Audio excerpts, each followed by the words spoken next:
everyone, this is a video that's gonna get you amped up about being filthy rich for all you poor bastards out there. And what better way to prove that you're no village sad sack than to firewalk?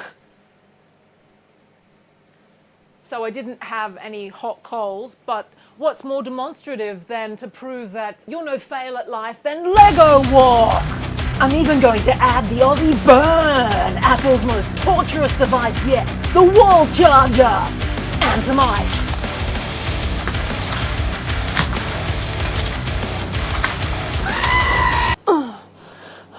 That was stupid. Will whipping yourself into a mental frenzy state actually make you become rich? No, according to a plethora of books written by wealthy people, because I actually needed to read them to figure it out. Over the last few years, I have rabbit-holed and sucked all the juice out of information about building wealth that I possibly could, because I wanted to know whether the information was actually applicable to the average everyday person, or whether it was really only useful to those who already were financially well off. I'm looking at you, you bloody loaded bastards. Oh gosh. I'm not here to sell you anything. I simply love sharing what I've discovered that has worked because I've tried it, so hopefully it might help you too. The good news at the outset though is, from what I have learned so far, I can honestly say that I think everybody has the ability to make some progress into wealth building if that is what you truly want. The one critical thing I had to do when I was absorbing this magnitude of information out there was to separate the message from the messenger, because there are some people out there whose personalities Gold nugget number one, you don't have to be rich to start thinking rich, and thinking rich is the first step. It was fascinating to find that the common thread across most of the information that I read was about mindset. And I thought, I know what you're thinking. I was the same way too. Just show me the money. Do we really have to go down this woo-woo kind of aspect to it? Yes, because as harsh as it sounds, a poor mindset gives poor results. And oftentimes we're not even aware that we have a poor mindset. We literally had zero control about where our parents decided to create us. And so plop out in the world we came, whether that's in the front seat of a car or whether it's a poor town or a small town, anywhere around the world. And where we're born and the environment that we grow up in has a huge influence over our mindset. Not our fault. Ask any therapist. What is the concept that they keep banging on about is childhood trauma. Same with finances. You model what you see growing up, and sometimes we've inherited beliefs, attitudes, ideas about money that simply aren't true. And I've been starting to question, why the heck? I grew up where money was taboo to even talk about it. But even if something is not openly discussed, it doesn't mean that you don't feel the energy of the stress that comes from when people feel like they don't have enough money, or there's just fights going on inside the house over money. I distinctly remember as a kid, I think I was around 10 years old, rummaging around the dump to find things for the house. I should probably explain a little bit here. In the country, these are remote country areas. There are no council pickup trucks. They don't come by and pick up your rubbish at the side of the footpath. There was no sealed road where I was living, so it was dirt road. It was so far out there was actually no postal service. So what they do in remote country areas is the council will dig a huge trench in the ground. So it's like a massive trench.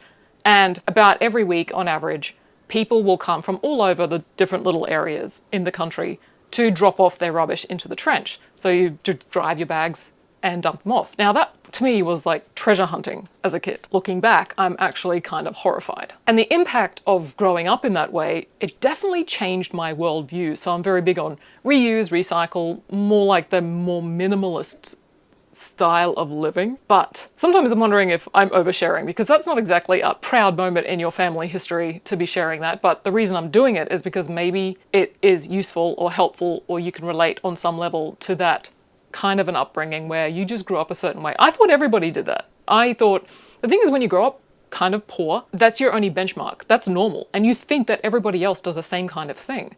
So it takes talking to other families, growing up, or seeing the world, or traveling to realize, oh, that's what that was all about. And it can bring up feelings of shame. I think a lot of people have feelings of shame around money, hence it's not talked about, or feeling like they're not enough or they haven't provided enough for their family. So it can trigger a lot of things. So let me know if the stories are helpful, because it's like a vulnerable one-way street and it's a little bit embarrassing, but I'm thinking, well, you know, I'm gonna one day and the message will be there and hopefully help somebody else. Maybe you grew up in a household where people spent money on non-essentials so that things like education and health weren't really prioritized in your family, and that went on down the line. So now that we have unilaterally trauma bonded over all of this, how do we change our brains? Firstly, ask specific quality questions to help our brains change the track that they're on, such as, who am I hanging around?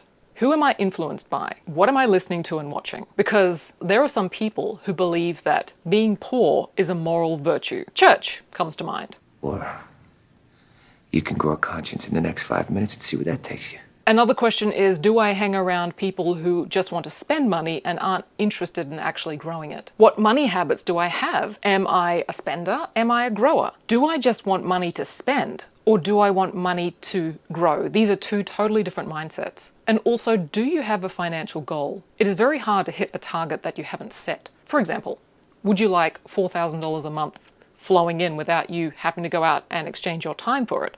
At least that's a number you can work with. You can at least aim for that. And you can't track progress if you don't have a map. So that side comes down to setting clear and specific goals so that you can monitor your progress. And failing is good. At least it lets you know, it gives you a bit of a reality check or where we might need to tweak. Here's one tool that I found helpful in the mindset area as well, is switching the mindset from I can't afford that to I choose to use my money differently. You're putting aside money to invest, or if you're even starting out and trying to find that $5 to squirrel away so that it's out of sight, out of mind, and you don't spend it because you realize your self-control sucks. I found it helpful to remind yourself why you're being frugal initially, and also associate that with reality-backed optimism. For example, if you choose to not eat out for dinner 3 times a week so that you have home-cooked meals instead, so you can save roughly $100 per week, rather than saying to yourself, oh, I can't eat out anymore. That's really quite disempowering. You're reinforcing a negative money soundtrack in your head that keeps playing. I found it super helpful to reframe it to really reflect the true goals that you're after. So a better thought to run perhaps would be something along the lines of, I have free choice, and this week I am choosing to put my money elsewhere. And then we feel like we have freely chosen this, which we have, and that we do actually have the power of self-determination. Golden nugget number 2, strategy. In terms of making money, most of the material had a driving message of not limiting your income to just one job. And also surprisingly, most of the material did not take a big dumpster on the idea of having a job. And before our brains automatically think of the worst and think, yeah, that's fine if you're a trust fund baby and you don't actually need a job. Well, statistically, that doesn't actually hold up because almost 80% of millionaires are self-made. They did not inherit their money. And that's good news. I'm assuming that you're watching me from an internet or Wi-Fi, a computer or phone that you haven't stolen. That's a really good sign because it means that we have more than our ancestors. We have more resources than kings and queens in the past. So we have the ability to make money with this technology. Interestingly, the rapidly growing demographic of millionaires are millennials, followed by Gen Z. And this group of folk are more likely to dive into side hustles after their job. And now we have ease of access to information and we can become financially literate by looking up the internet, reading books and watching videos, and hopefully this video becomes one of them. Technology! Who knew? And the good way to add extra income is to develop your skill sets. It increases your potential to earn more money. Quite a number of the books mention entrepreneurship or building a side hustle. And I'm hesitant to use the word hustle. I think it's been whipped so much into being the equivalent of burnout effectively, but I think hustle means when you're in an inspired spirit. Nothing can stop you. So that's how I'm interpreting it and sharing it with this video. In terms of ways to grow your money, the goal is to get your money to make money and take your time out of the equation. There are 2 things that we possess when it comes to making money. We either have time or we have money. Most of us start with time, and that's what a job is. You're exchanging your time for money. It doesn't mean that you can't grow wealthy this way. It's just a much slower path to do that. So having more than one income stream is the next level, whether that's the side hustles that you can eventually automate or whether that's investing. In the Millionaire Fastlane book, MJ DeMarco talks about investing your time in work that generates passive income by creating a product or system that's capable of earning an income long after your original time investment has been put into it. Basically, create once and keep making money. The other way to go about growing your money is to invest it. The tried and true standards are real estate, stocks, and bonds. I found super helpful insights from Ray Dalio. He's an American billionaire investor, and he designed this investment strategy that was to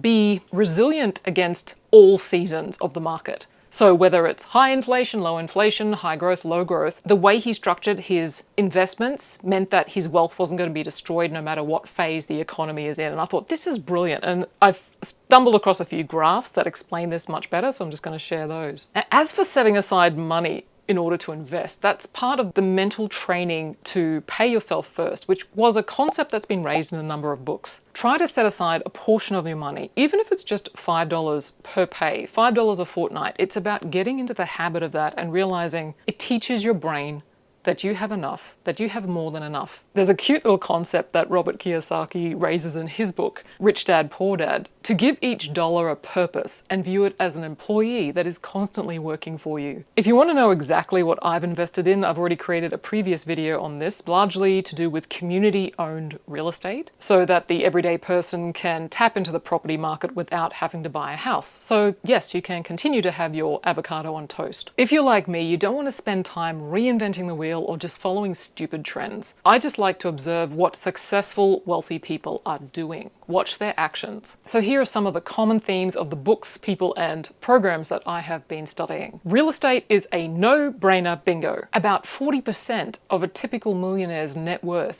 is in real estate. This is not about the family home. This excludes the family home because there's a lot of millionaires and billionaires have already pointed out across the material the family home is not an asset because it doesn't bring you in money. A concept that Jen Sincero mentions in her book, You Are a Badass at Making Money, is the idea of automatic investments. And this is a personal favorite of mine because I started doing this and now I will not stop doing this. Having automated savings, you set up your pay or any income that you receive to automatically shift a percentage into an untouchable account. For example, you could say, I want 10% of anything that I receive to automatically go into this account. So then it gets invested. So what you don't see, you don't touch. Because it's very tempting to just reach into it and blow it on a Friday night if you see it sitting in your bank account. It's effectively staying broke in a smart way. Gold nugget number 3 is to keep learning and improving. We humans are a mess. We don't get it the first time. In fact, we may not get it until a few times. We stumble, we learn, we try to figure things out.